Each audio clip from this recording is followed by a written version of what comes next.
Okay, welcome to Chemistry with Mr. Brazil. We're going to be discussing dimensional analysis, a method for converting from one unit to another unit, like meters to miles or centimeters to meters, dollars to euros, that kind of concept. So I'm going to show you the technique. Here we go. First of all, you're going to need a conversion table, or you can find conversion tables online, the back of notebooks or textbooks in back or front. You can find these. Here's one that's typical. In science, we use the metric system all the time. So if you were to look here in the middle, the base unit is meters. You could just change the M to grams, the lowercase m, to grams, or you can liters. You can even change it to miles, and the metric system would apply. So, for example, if we look at here in the middle, decimeter, 10 decimeters equals 1 meter. 100 centimeters equal a meter, and so on. So that this equals can be made into a conversion factor. Also, here's some other ones that are really different. 1 milliliter equals 1 centimeter cubed. A centimeter by a centimeter by a centimeter, that is 1 milliliter. It's a volume of 1 mil. 1 inch is 2.54 centimeters. And there are others, okay? Here's something I need you to understand, or you should understand about. The metric system is based on 10, and centi and milli we use a lot, and I want to explain that right now. First of all, you need to know what 100 is. So 10 to the second power, it equals 100. That is 100. Okay, 10 to the second power is 100 equals. And that 10 to the third equals 1,000. So 10 to the third power is 1,000. Now, let's go to that centi.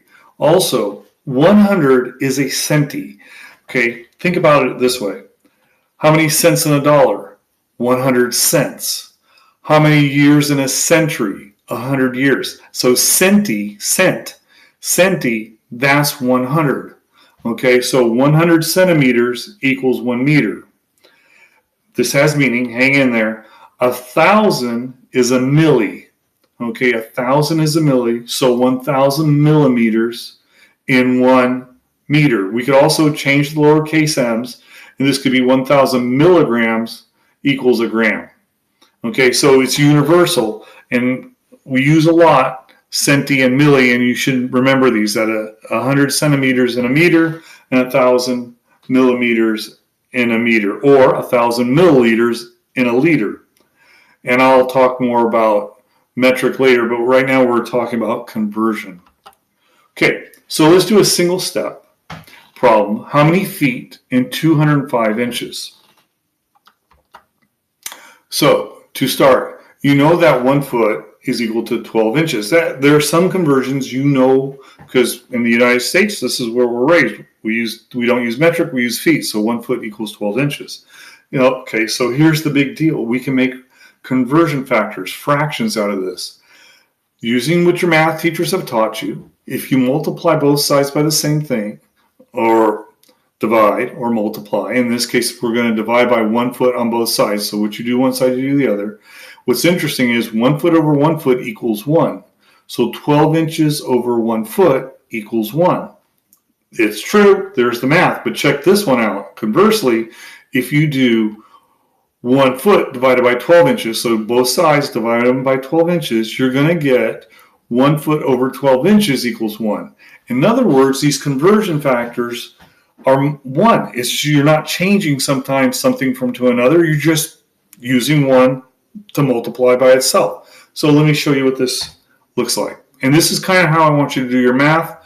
I'm trying to support you, and I'm going to give you kind of a little mantra, a way of thinking about it. First of all, you have 205 inches. This isn't equal to anything in the word problem. It's not a conversion factor. This is what you want to change. Now, some students like to put a divided by 1 because everything in the universe is divided by 1, and this makes it look like a fraction. You can do that. You don't have to, but you can. So here's what I tell my students. Number 1, write parenthesis, fraction bar, units. What do I mean by units? The unit that's on top, let's write it on the bottom because we're going to try to cross cancel this. So let me repeat this again. So we write parenthesis, fraction bar, unit. And then if we know what other unit we're going to go into from, let's say this case inches, we're going to go to feet, write the feet on top. Now, fortunately, you know that it's 12 inches in 1 foot, but sometimes folks get confused. But here's how this works. The 12 is married to inches, so that number goes with the unit inches. So it's going to go on the bottom. So looking here at the bottom, it's 12 inches to 1 foot. And now we can cross cancel the inches out, okay? And now we're in units of feet. So we're going to have 205 divided by 12 to equal 17.1 feet. Calculator-wise, this is how you would enter this. You would type in 205, hit the divide key, 1, 2 for 12, and equals, and you get the 17.1 on your calculator. I'm going to be showing you how to punch the calculators because most of the time my students don't know how to write their math, but it's punching the calculator and they get the wrong value. The way I teach chem, all math problems are 3 problems. Correct, 1 point for correct work, 1 point for correct answer, and 1 point for the correct unit. So at least you get 2 out of 3 if you mistyped your calculator. You know how to do the math, you just don't know how to use a calculator, and that takes a little bit more practice. Okay, let's show you another one. Let's do a 2-step. How many inches in 3.5 meters? So we're going from metric system to the English system. So let's go from here. First of all, you know, or from the second slide, that 1 meter equals 100 centimeters, and also from the second slide, 1 inch equals 2.54 centimeters. So we write the 3.5. It's not a conversion factor. Again, you can put a divided by 1 on the bottom. And then the mantra goes like this. It's something you repeat over and over. Parenthesis, fraction bar, whatever unit's on top, put it on the bottom. Okay, and we look at what conversion factors we have either from a table or from memory. So we know that 1 meter is going to equal centimeters, and we'll put the 100 eventually on top and the 1 on the bottom. The meters are going to cancel. Let's close our bracket, and now we repeat. Parenthesis, fraction bar, whatever unit's on top, so that's the centimeters, put it on the bottom. And fortunately, we know we can go from centimeters to inches. We now know for sure that the 2.54 is married to centimeters. Okay, and that goes on the bottom, and the inches go on top. 1 inch goes on top. The centimeters cancel, and we're in terms of inches. Close our paren, hit equals, punch it in the calculator. There's some rounding, 138 inches approximately. Calculator-wise, what you're doing is I would use your parenthesis key because we have 2 things multiplied. Here's what I mean. The 3 fraction bars that you see at the top, look at my mouse. See the 3 fraction bars? You can make them one big line. So that means the top is one quantity and the bottom will be another quantity. So parenthesis 3.5 times the times key 100, 1.00 parenthesis. Now that's the top quantity, divide 2.54 and then hit equals, and that'll get you your 138 inches. Okay, so this is a double step. Let's do one that's a little more complicated, a little different. How many seconds are there in 5 days? So let's take a look at this. Write down 5 days.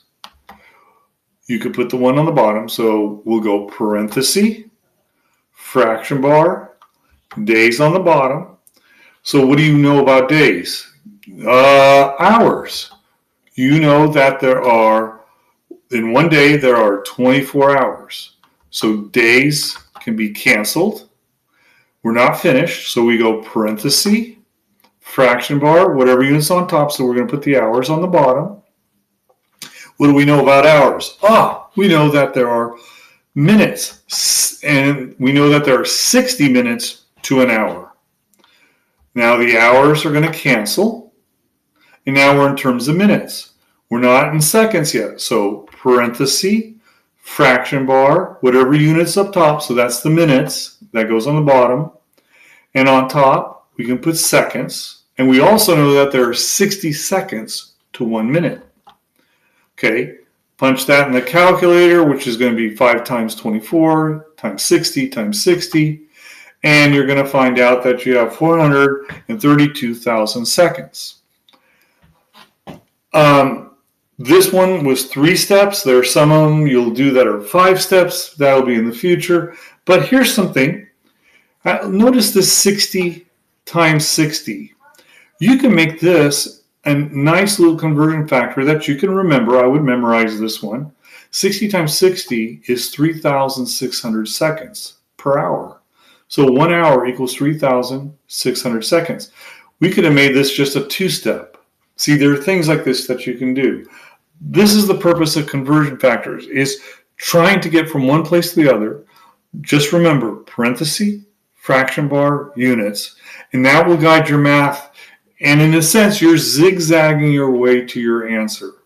Okay, have fun working with conversion factors and ask questions and enjoy Ken. Have a great day. Bye.